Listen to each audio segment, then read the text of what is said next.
funny of you, Geneva,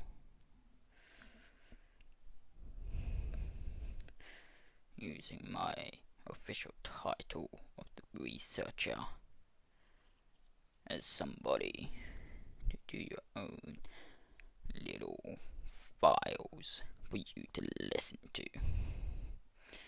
I expected something like this from one of your sons, or much less the father, but not you. I expected this from your grandson.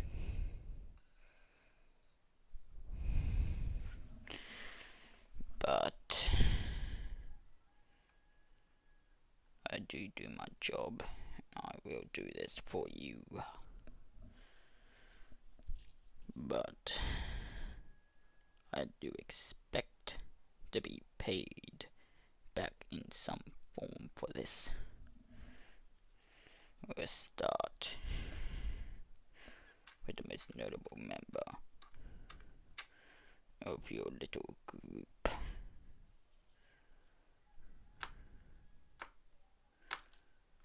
Miss Ito. Ito, Bianca, Ito. However you wish to spin it. Her name is synonymous with tragedy and violence.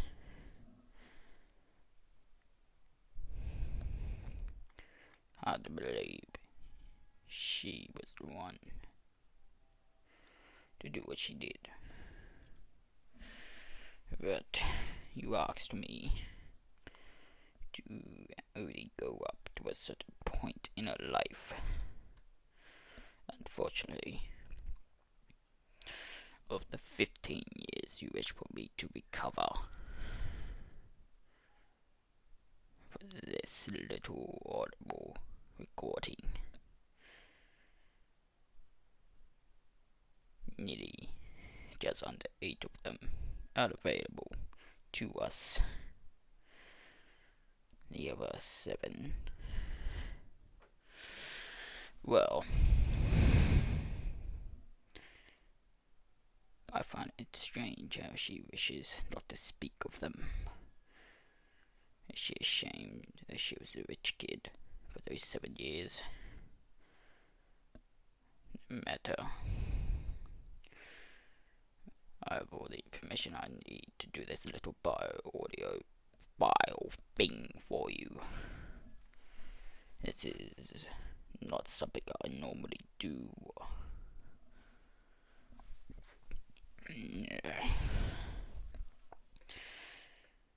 I hate that you asked me to do this after lunch, but work is work.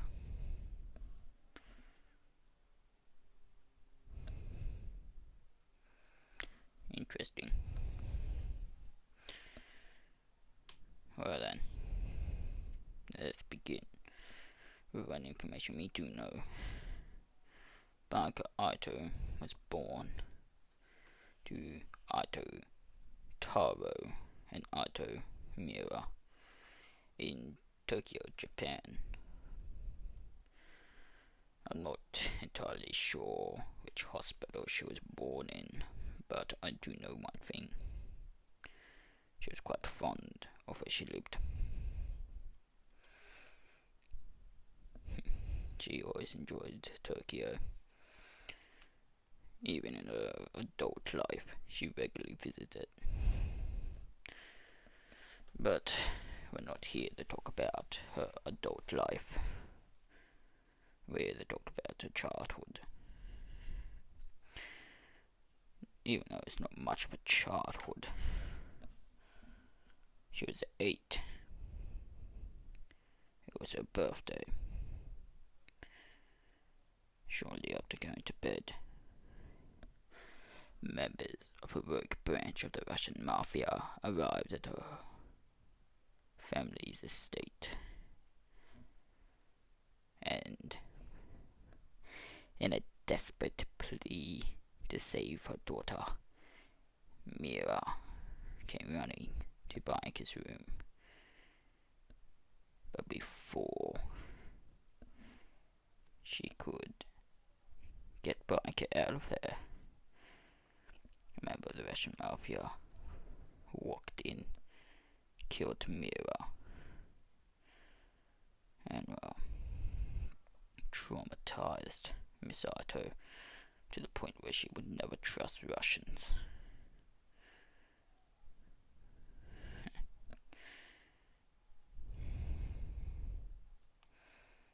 Which is honestly sad. Such a thing could happen to her at such a young age. But she snapped after that and killed the man responsible for killing her father and her mother. The rest of the mafia that was there that night, the other 49, were killing anyone they saw, or at least were trying to. And well, the actions Bianca did to those men landed her in death's home maximum security prison. She only spent 4 years and 5 months there, if I'm correct. Or was it the 6 months? I'm not too sure. The information I have doesn't really specify the amount of months she spent there. All it has is years.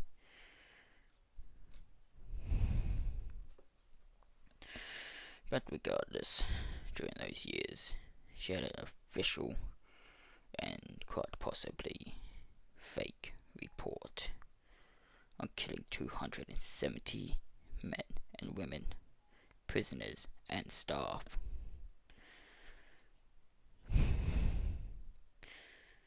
That I find hilarious. But even then, it's still an impressive kill count for a child.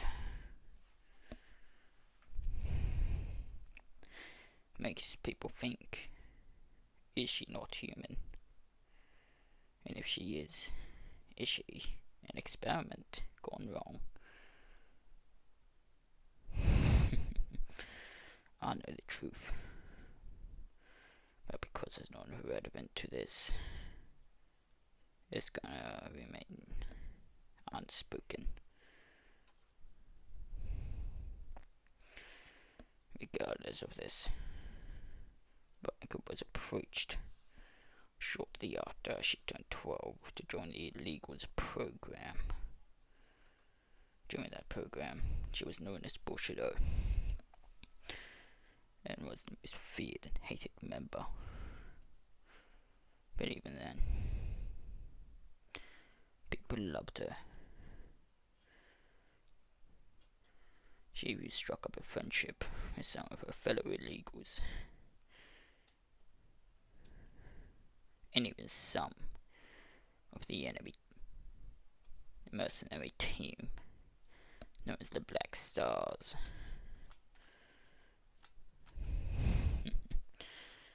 Regardless of these friendships, she still wanted to kill those people. But when everyone you know is dead, or doesn't know who you really are anymore, you tend to do that. And I don't blame her.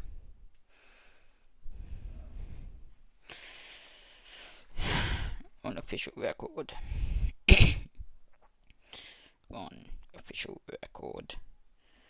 Misato was a part of 178 missions. Her last mission was the mission where she left the illegals program for good to start a new life. And well,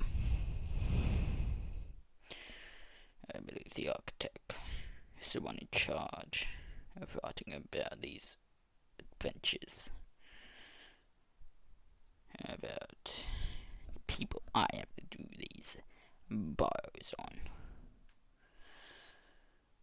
Regardless, I hope Echo can do a job.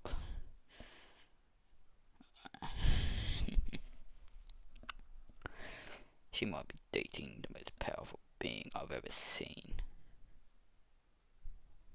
But if she doesn't do her job right, I'm going to relish in the joy of seeing her be stripped of her title.